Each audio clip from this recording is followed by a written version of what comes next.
Welcome to video podcast number 9 at the Renovation Place, your trusted source for all things home renovation. I'm Joel. I'm an architect and renovation contractor in suburban Chicago. I love helping people achieve their dreams at home with renovation projects. So today, I'm going to talk about something really fun. Everybody loves to do this kind of thing, and that's before and after photos. So today I'm going to show you some photos of projects that we've done in our business and kind of walk you through some of the things that they did, some of the challenges they might have had, or problems that they saw in their house that they wanted us to fix. So we took some time to go through, plan out a design project for them, and give them everything that they needed in their finished projects. And you know, everybody loves before and after pictures. I love before and after pictures even. It's fun to look at a really ugly kitchen and then see the finished product and how beautiful it is, and you can see where one wall was or another one, and wow, that really turned out cool. One of the greatest things about before and after photos is it can give you some great ideas for kitchens that may be exactly like yours. You know, a lot of times you might look at one and say, wow, that looks just like my kitchen. Mine is so ugly right now, and look what they were able to do. So that's one of the things that's so great about before and after photos. And a lot of times some of the stuff that you see online is way too high end. You see so many things on some of the websites that aggregate pictures for you that are just filled with super high-end stuff that nobody could ever afford. So I want to show you a couple today that are pretty down to earth. They're simple projects. They were nice. They weren't boring and ugly, but they weren't super high-end either. So it's a good way for anybody that has kind of a normal kitchen and wants to do just a normal kitchen renovation to get some good ideas. So today we're going to walk you through a few projects.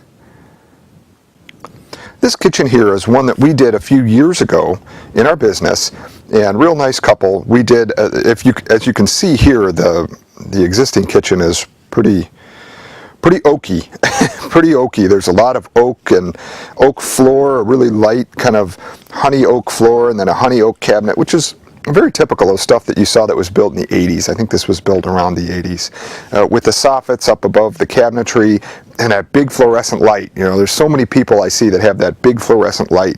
And it had a big U-shaped kitchen, so you can see there how it all came all the way around into that peninsula. And that was something that they weren't really necessarily fond of. So if you look here in the after photo, it's quite a transformation. We did quite a bit here. We moved the sink from right under the window to actually into the corner, a rare corner sink application. You don't see that a lot. It doesn't always work out. You got to have a big kitchen to pull off a corner sink. We also did an island instead of the peninsula, so it has the big two-tiered island with panels on the back and seating at the island. And you don't see it in this picture, but to the left, that's their entrance into the kitchen or out into the front hallway. So when you come down the hall, you see the island with the chairs. It's a great view as you come into the house. And then we moved the stove from the other wall, and feel free to back up the video if you want, look at the before picture again, but we moved the stove from the one wall over to a new location and did a big mantle hood. So there's pull-out storage on either side of the range top there, and then the oven is down below, and then the fridge is off on the left there. You can barely see it. It was a built-in unit, and it's on the left side. And then right on your left, real close to the camera, is a little bar and wine area. We did a lot of work at this house. You could also see in the background that we did some work in the dining room, repainted that. And then the floor, if you notice, we sanded that and went from kind of that honey oak, that kind of orangish yellow oak, to something that's a nice neutral brown, a nice earth tone that goes with a lot of the colors. These cabinets here are kind of a cream, and they have a glaze on them. This next kitchen that we did, this one's only from about a couple years ago. We just did this one, where they did have really dark. This one was more from the 70s, so you can see that it has the exposed hinges on the cabinetry and the laminate countertop with the stainless steel sink. And so they wanted to kind of open it up a little bit more, make it a little bit more connected to their family room, which is just to the left in this photo. You can see a big picture window that's in the family room just beyond. So they wanted to make it more open to the family room. So here in the after picture, they chose to go with a two-tone cabinet scheme, which is becoming very popular. They can be really cool, where the bottom is a nice painted green. It's actually a very, very nice kind of gray-green color. It was a custom color that we had done just for them, with a darker cabinet on top. And on the right side there, you'll see the appliance cabinets, where you can just take your large appliances and slide them right in there and then close the doors, and then glass doored cabinets above those with an obscure glass, so they didn't have to have all their stuff in there lined up just perfectly. It kind of gets hidden, but it gives you that same kind of open feel. And then above that, we did some lit cabinets with clear glass, so they could do some display up above. It's hard to see, but right straight ahead in the picture where that outlet is on the paneled wall, we took out a wall that was kind of sticking out there to really open up that whole eating counter. So it's now nice and wide and big. And then if we look at the other side of the room, so this is the before picture for the other side of the same kitchen, where they had, in the corner, they had a little pantry cabinet. And typically those pantry cabinets really eat up a lot of space. They don't give you great storage, and they take up so much square footage. So they had a soffit along this wall too, so you see it up above the cabinets there. And then the fridge was over here. We took out the fridge and we actually moved it to the right side of the kitchen. I don't have it in the photograph here. But if you look at the after photo here, you have the range right in the center, nice, great workspace on either side, whereas before their range was at the end of the run, so they had no landing space to the right of their range, which is just terrible. Took the soffits out on the top. And again, it has the two-tone, and then a nice tile pattern, a nice earth tone kind of tile on the back that gives it a great kind of earthy feel. This one is very shaker style. It's very natural feeling, and that's kind of how they were. They had a nice property that backed up to a very wooded area and a beautiful view out of their family room. So this really went with that well. You can see that we put the microwave up on a shelf instead of having it sitting on the counter. The drawback is it takes up a little bit more square footage in your cabinetry, but it really opens up your counter space so that you have a lot more usability. So now here's one of these projects that's going to be a little bit more of a wowzer. This was quite a job. This kitchen was part of a huge project that we did on the house, where we did a ton of work all over the place, actually in a couple different phases. But this before picture is this one straight out of the 80s. So we had a lot of pastel, faux finish, and wallpaper on the walls. We had the dark cabinets with the peninsula that came out in the kitchen with the cabinets up above. So it really kind of cut everything off between the dinette, which is in the foreground, and the main kitchen in the background. So she had an island and a peninsula in this kitchen. And obviously she wanted to open it up and create a better connection between the kitchen and the dinette. She had a great window out the back, a big triple window, which we actually, believe it or not, made just a little smaller, but gave it a little bit more wow factor with an arch. So here's the after picture. And in this one we did a very large kind of wraparound island. And the funny story in this is that she had 5 grandchildren, so she wanted 5 chairs at the island, so everybody wasn't fighting over a seat. So we put in 5 chairs at a high seating island, and then went to a nice, dark, rich cabinet. And she actually did a big stone hood. So you see that big stone hood in the background there with a pot filler on the wall. Her range moved. It used to be in the peninsula, and then we moved it to that wall and put the ovens over there on the left. So where the fridge used to be, we put the ovens, and we moved the fridge over to the right. Much better setup. A little bit more useful. In this one we kept the kitchen sink right where it was, didn't move it. We obviously replaced it, but didn't move it. And then if you can kind of see there on the right, there's an arched window.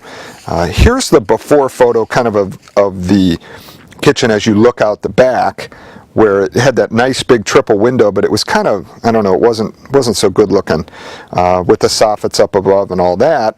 And then here's another after of the cooking area, so you can get a better shot of that hood and the 3-drawer base below the range. Those are so nice. They're great for pots and pans. There's little pull-out cabinets on either side of that drawer. You can see those little handles where you pull out, and she can store spices and things like that in there. And in the corner there was a Lazy Susan that created some much better use for her. And then obviously you can see up on the ceiling in this picture and the other before photo, we added can lights and kind of changed the lighting layout and improved it. We also added under cabinet lights. Those are pretty much a must now in any kitchen. They're great for task lighting, so you don't have to work in your shadow. When you have lighting just in the ceiling and you're trying to work at the counter, there's a shadow on everything that you're doing. And during the day it's maybe not such a big deal, but at night it can be really annoying. And now this last one was one we just wrapped up last year. Again, if you see here, we have the kind of honey oak cabinets and oak floor and that big light fixture up on top again. Those things were all over the place in the 80s. This house was built in the late 80s, and it didn't really have any other lighting than that big light on the ceiling. All the soffits above, and we drilled holes in them before we did the project to make sure there weren't a bunch of pipes that ran through them so that we could take them out. There were a couple small pipes that we did have to move. They had the microwave up above the range, and I see so many of these that are hanging way down too far. They did have an island. It was a small island, not a very big kitchen, pretty small. If you take a look here at the after, it's quite a dramatic transformation. Not a lot of spatial change. In other words, we didn't move much around. We did move the microwave into the other side of the room, which I'll show you here in a couple of the photos coming up. And just did a nice simple wood hood. So very dark cabinet, very rich looking and beautiful. Some simple light fixtures that hung from the ceiling. And then a nice tile, mosaic tile backsplash. We did replace the windows in the house with the project. We went from a double hung window, which had all those grills in it and all kinds of stuff that block your view, to a nice casement, so a crank out window that cranked out with the arch top window above that. Really nice, powerful. We also redid the floors, obviously. And then you can kind of see on the right there, the fridge is there. It didn't used to be there before. There used to be a pantry there. We actually moved the fridge there.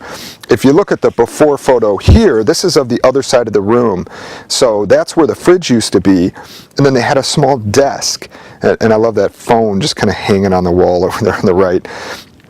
There was a soffit above this area, but we could not remove it. It was highly structural. There was a lot of beam work in there, and we tried to take it out, but we just couldn't do that.